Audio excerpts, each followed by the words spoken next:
अस्सलाम वालेकुम, मेरा नाम है बाबर अली। आज हम बात करेंगे बच्चों की कब्ज़ और लूज़ मोशन के बारे में, मतलब कि डाइजेस्टिव सिस्टम की प्रॉब्लम्स के बारे में। तो चैनल को सब्सक्राइब कर लें, इस तरह की मजीद वीडियोस भी आपको मिलती रहेंगी और नोटिफिकेशन भी, बेल आइकन को भी दबा दें ताकि नोटिफिकेशन भी आपको मिलता रहे। हमारे पाकिस्तान में ये प्रॉब्लम बहुत ज़्यादा है। तकरीबन 80 to 90% जो बच्चे हैं उनको या कब्ज़ होती है या लूज़ मोशन की प्रॉब्लम होती है। तो जैसा कि आपको पता है कि अगर कब्ज़ की प्रॉब्लम है तब भी कोई चीज़ डाइजेस्ट नहीं हो रही होती, अगर लूज़ मोशन है तब भी कोई चीज़ हज़म नहीं हो रही, तो कुछ हमें फ़ायदा नहीं हो रहा दूध पिलाने का, कुछ फ्रूट खिलाने का, कोई भी हम चीज़ खिला रहे हैं उसका कोई फ़ायदा नहीं हो रहा, क्योंकि हमारे जो बच्चे हैं वो जब किसी चीज़ को हज़म ही नहीं कर रहे तो किसी चीज़ का फ़ायदा क्या होगा। ना विटामिन्स मिलेंगे, ना मिनरल्स मिलेंगे, ना प्रोटीन, ना कार्बोहाइड्रेट, कुछ भी नहीं मिलेगा, ना ज़रूरी फैट्स मिलेंगी। तो सबसे जो पहला काम होता है वो ये है कि डाइजेस्टिव सिस्टम ठीक होना चाहिए, तभी इम्यूनिटी भी बरकरार रहेगी, तभी उसकी बच्चे की सेहत जो है वो बरकरार रह सकती है अगर डाइजेस्टिव सिस्टम ठीक हो। तो हम इसके बारे में बात करेंगे। एक जो सबसे बड़ा आजकल नासूर बन चुका है हमारे मुल्क में वो है यूट्यूब। मैं भी क्योंकि यूट्यूब के ऊपर काम कर रहा हूँ और मुझे काफ़ी हद तक अंदाज़ा है कि हम आपके साथ किस तरह से खिलवाड़ कर सकते हैं। तो इस वीडियो को पूरा देखें, मैं आपको काफ़ी सारी ऐसी चीज़ें क्लियर कर दूंगा जो शायद आपने पहले किसी वीडियो में शायद नहीं सुनी। तो बात यह है कि आपको शायद नहीं आइडिया कि YouTube से लोग काफ़ी सारे पैसे भी कमा रहे हैं। तो आप जब भी कोई भी टॉपिक तलाश करने की कोशिश करते हैं, चाहे वो कैंसर का इलाज हो, चाहे वो एड्स का इलाज हो, पोलियो का इलाज हो, मतलब कि कोरोना वायरस का इलाज भी आपको YouTube पे बहुत सारी वीडियोज़ में मिल जाएगा। तो क्यों लोग ऐसी वीडियोज़ बना के डाल रहे हैं? सिर्फ पैसों की वजह से।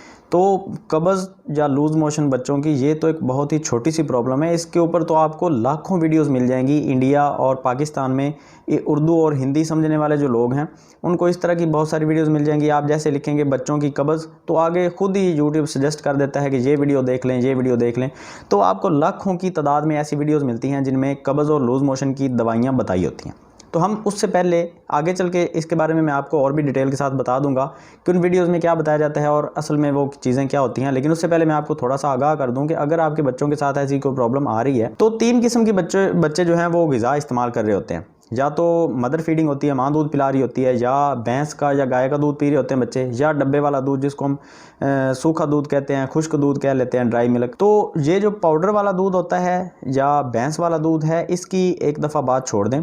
अगर बच्चा माँ का दूध पी रहा है तो हम माँ का इलाज करेंगे, बच्चे का नहीं करेंगे। अगर आप बच्चे को दवाइयाँ देना शुरू कर रहे हैं और माँ का इलाज नहीं कर रहे, आप माँ को अच्छे तरीके से उसकी डाइट को मेंटेन नहीं कर रहे, तो आप गलती कर रहे हैं। बच्चे को दवाई असर नहीं करेगी क्योंकि आप बच्चे को वो चीज़ खिला रहे हैं जो बच्चा हज़म ही नहीं कर सकता। माँ जो भी चीज़ खाएगी उसका पूरा का पूरा असर बच्चे के ऊपर उतना ही पड़ेगा जितना माँ के ऊपर पड़ रहा होता है। अगर माँ को आप खुश्क चीज़ें और कब्ज़ चीज़ें खिला रहे हैं जिनका मिजाज खुश्क है तो डेफ़िनेटली बच्चे को कब्ज़ की प्रॉब्लम आएगी।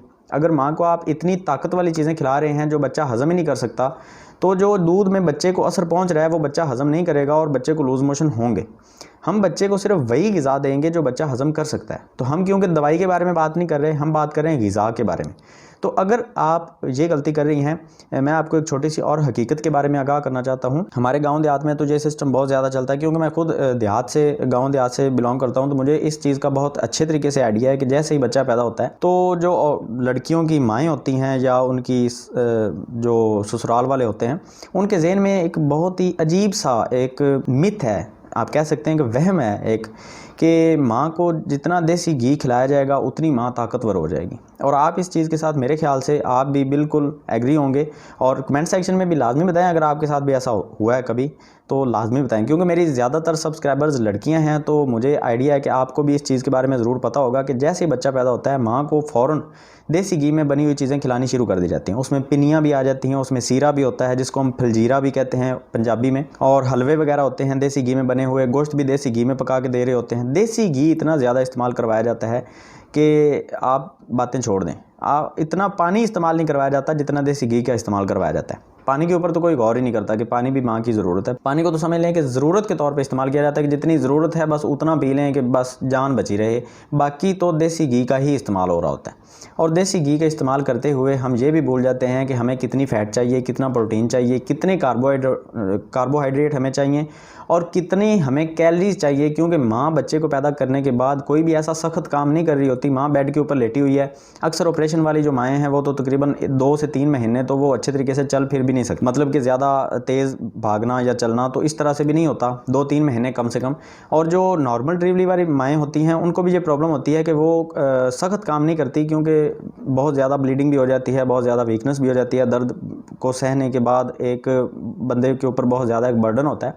तो ये सारी चीज़ें अगर हम मद्देनज़र रखते हैं तो माँ को उस वक्त देसी घी खिलाना एक बहुत ही बड़ी हमाकत है। आप उसको सिर्फ गोश्त का इस्तेमाल करवा सकते हैं, और गोश्त भी सिर्फ उबाल के। अगर आप कहते हैं कि गोश्त को देसी घी में आप तल के खिला देंगे तो ये 2 अलग अलग ग़िज़ाएँ हैं। हमारे नबी पाक सल्लल्लाहु अलैहि वसल्लम ने भी कभी इन दोनों चीज़ों को इकट्ठा करके खाने की कोशिश नहीं की। और ये बात आप किसी आलिम दीन से भी पूछ सकते हैं कि गोश्त को घी में तल के खाना, ये हमारे नबी पाक सल्लल्लाहु अलैहि वसल्लम के उनके नज़दीक भी ये चीज़ ठीक नहीं थी, और वो भी इनको अलग अलग चीज़ें समझ के इस्तेमाल करते थे, एक साथ नहीं। तो देसी घी में जब हम किसी चीज़ को पका देते हैं तो वो बहुत ज़्यादा ताकत तो होती है उस चीज़ में, लेकिन उस ताकत को हज़म करने के लिए हमें एक्सरसाइज की और रनिंग की, वॉक की ज़रूरत पड़ती है। जबकि माँ तो बेड पे लेटी है, वो कुछ भी नहीं कर रही, तो उस चीज़ को डाइजेस्ट कैसे करेगी? तो कॉन्स्टिपेशन तो माँ से ही शुरू हो जाती है। अगर मदर फीड आप करवा रहे हैं तो बच्चे को तो कॉन्स्टिपेशन होगी। अब इन सब चीज़ों के अलावा फास्ट फूड भी चल रही होती है, चाय का बहुत ज़्यादा इस्तेमाल करवा रहे होते हैं लोग, क्योंकि ऑपरेशन वाली जो माएँ होती हैं उनको डॉक्टर कह देते हैं कि ये दवाइयाँ आपने चाय के साथ लेनी है। और ये एक बहुत बड़ी गलती होती है कि माँ को बहुत ज़्यादा चाय पिलाई जाती है, जबकि उसको उस वक्त में जूस वगैरह की ज़रूरत होती है, क्योंकि वो जो गर्म दवाइयाँ इस्तेमाल कर रही है, जितनी टैबलेट्स वो एक दिन में खा रही है, उनके साथ अगर चाय भी पी रही है तो वो एक ज़्यादती है अपने आप के साथ, और इतनी खुश्की आप अपने अंदर डाल रहे हैं कि आपको कॉन्स्टिपेशन की प्रॉब्लम होनी तो बनती है। तो इन सब चीज़ों से थोड़ा सा बाहर निकलें और ख़ुद को देखें कि आपको किस चीज़ की ज़रूरत है। आप फ्रूट का इस्तेमाल कर सकती हैं, उबले हुए गोश्त का इस्तेमाल कर सकती हैं, उसमें उबला हुआ गोश्त जो बकरे का है, और सूप वगैरह का इस्तेमाल कर सकती हैं। देसी मुर्गी आप इस्तेमाल करें, लेकिन उसको मिर्चों के साथ और देसी घी के साथ। हत्ता कि आप देखें, और अगर आप ऑलिव ऑयल का भी इस्तेमाल करते हैं, हालांकि ऑलिव ऑयल एक बहुत ही आला किस्म का ऑयल है, लेकिन फिर भी अगर आप गोश्त को उसमें पका के खा रहे हैं तो भी आप गलती कर रहे हैं। माँ को ज़रूरत है एक नरम ग़िज़ा की, ना कि ताकत वाली ग़िज़ा की। ताकत तो आएगी, लेकिन ताकत के साथ साथ हम उसको सख्त मिजाज में ना दाखिल करें। तो ये गलती आप छोड़ दें, माँ को नरम ग़िज़ा खिलाना शुरू करें, और चाय, रस वगैरह ये इसका इस्तेमाल आप बहुत कम करें। जब ज़रूरत महसूस हो तब इस्तेमाल करें। सर्दियों में तो ठीक है, लोग गर्मियों में भी बहुत ज़्यादा पिला रहे होते हैं, सिर्फ ऑपरेशन का ज़ख्म हल करने के लिए। दूध भी नहीं पिलाना चाहिए, और दूध से तो ज़ख्म बहुत ज़्यादा ख़राब हो जाता है। चावल वगैरह का इस्तेमाल भी ना करवाया करें।